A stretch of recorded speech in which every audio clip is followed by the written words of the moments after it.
kumutiza kulungi kwa Katonda n'owulira ddala ekigwanidde Katonda bwekuba kusabasaba bwekuba kumusinza musinza bwekuba kumutendereza mutendereza bwekuba kuweereza muweereze oyinza gasobola kubuulira njiri n'okwagala oba oweereza Katonda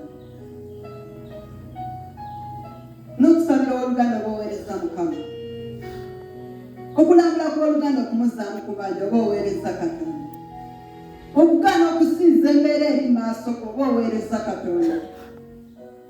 Amiina. Ebibala bye twekutulako bwe tujja eri Katonda twekutulako Bagalatiya 5:19 n'obala ebibala ebiri mu Bagalatiya 5:22 Mukama yeebazibwe nasobola okubeera mu kyaki naye nga tebiri mu ggwe atanjagala simwagala toba yakitandisa oli mu kyaki oweereza Katonda Mukama yeebazibwe Mukama atusaasire ebeera ekanisinza Katonda nga Mukama nkwebaza sirinaako andiko lutalo kulya buli muntu mwagala baneiba wali complain mubalala naye sirina complain erina neiba taata ekitiibwa kikyo. Amiina.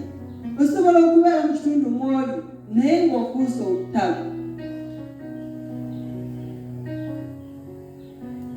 n'ababulizi banyina ebajja bakugamba mutubuulire naye oyo esobola kuwulira bigambo naye gwosoboka mu kyalo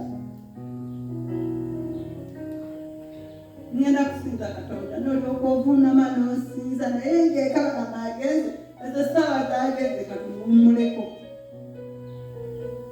Mukama yeebazibwe.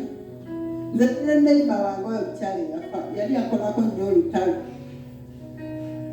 naye ne mmanya nti ono mulabe ate nga nina okuyisaawo Katonda wange gwesinza nga buli kimu akijja wange era nga nkimuwa. Nina omukyala ali awo mukwano gwange mukyala mukulu mukyala Magere asanga mumu era ddala Nalongo omukazi akunda ejjo omuwadde nja mugamba akuvumire ddala akuvume gw'omuginya namugamba muleke ng'awulira ate ekintu okuva ewange okugenda ewooli ate ye ne kimukola bubi webasaavumi. Amiina. Nengamba ate ngenda mugamba akuvumire ddala namugamba ekitiibwa kya Mukama bw'abanga tansaalizawo nze nsigala mwagala bayyanjagala batanjagala nze nsinza Katonda kati kwata Bayibuli yo otambule ogende osinze Mukama olw'okubona akugambye totawana kutambula n'oyo okubakola bw'ati. Amiina. Naawe n'oteekerawo ddala kubanga yantandise naye bw'ojja waneebazibwa omulungi osaanidde Mukama naye bw'oddayo ewaka nga peesa ogituga eri mulirwanaawo yeetaaga obuyambi okuva gy'oli nkanga abaana bagambe nti tamanyira sibirina ate nga kyayagala ekirina muwe. Mukama yeebazibwe. Oyagala nnyo Katonda oli mu Bayibuli oli mu kusaba tansumbuwa sijja kimuwa muwe mazzi agenda yasenga akole emirimu ki abakambe kamuwe waliwo embeera yatuuka okumukwatira mwana omukazi akalampa ennyo Mukama atusaasire nasaba akambe musiraamu nenjagala mugambe tikaba kusala mbizi